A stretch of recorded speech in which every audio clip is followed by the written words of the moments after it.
The best part about black salons is their gossip, darling. The gossip and the drama. The tea is always top tier. I think I'm a 2K are dope. They don't have much stress or issues. They live wild, man. They live on the edge. It's almost like they're trying to die. It's like, how can I die today? That's how they live their lives. Fantastic. Impressions of millennials. I really feel like they take life too seriously. I think they really do. To be quite honest, millennials are obsessed with 2000s, guys. Let's be honest. I need you guys to be honest with yourselves. You're obsessed with us. The one thing that I wish 2000 babies had that millennials have is the ability to keep things to yourself. Like a teaspoon of intlodi, like just a teaspoon, just a little taste of intlodi, because you guys 2000s, sometimes I'm like, guys. If there's one thing I envy about 2000, that they can all dance, like nonke. The fact that they can talk back to our parents and our parents don't have the energy to actually say anything back because they've used all that energy on us. Millennials and digital savviness, it's a 0 out of 10 for me, man. Like, you're here showing your mom how to use a GIF and it's like, wow. So our brains are just like super fried, whereas 2000s are just like, how can you not understand what's going on? That's so ghetto. My 2000s are great at TikTok, but millennials will kick ass in Excel. We could tell Kelly Rowland was texting on Excel. That's a millennial thing. My 2000s don't know about Microsoft Office. They just don't. Who has this relationship thing on lock between GENZs and millennials? Millennials and relationships. I'm so sorry to all the parents out there, just a disclaimer, but I do feel like they were the big Insela gang. Hey, Definitely true. Definitely. It's not a big relationship.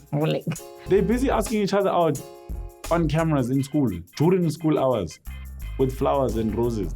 And then they're getting rejected. The 2Ks don't really care much about being in a long-term relationship. It's not a thing for them. It's like, dangajola nawe for 3 days and it's over. They can move on, and date somebody else. These people, I feel like they still don't gel anymore, but they're still living in the same household and they're raising their kids and they believe in that so much. But 2000s relationships are open because we don't have bounds. We're not boxed. We don't have limits. They have this conversation of dating so many people and it's fine.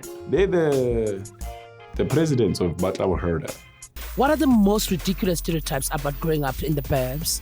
The most ridiculous stereotype about growing up in the burbs is that you are a snob. All they do is speak English every day, all day, and they are not rooted in their culture, and they just don't know how to be their true ethnic selves. They just want to be like coconuts. That you're rich, because we had it rough, man. One thing that the kids from the burbs do when they get to the village is whip out their phones and start vlogging.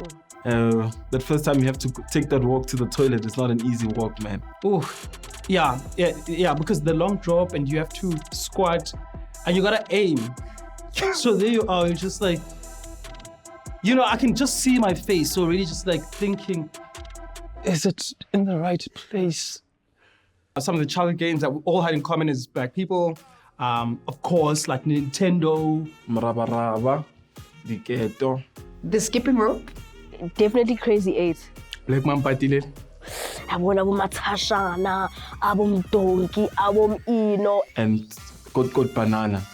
Got Banana was this game where we used to beat each other. We used to go hide a belt or a stick and you have to look for the thing and just to take out your frustration. And what is it? I don't know what's that. Are you there? I think everybody's really done it. What makes a black hair salon a unique experience? The mirrors are usually broken. Your fade isn't gonna be dope if the place doesn't look like it's got a couple of roaches. They are always gossiping about someone, talking about who cheated on who. It's like, oh, that lady who was here, remember the pregnant one?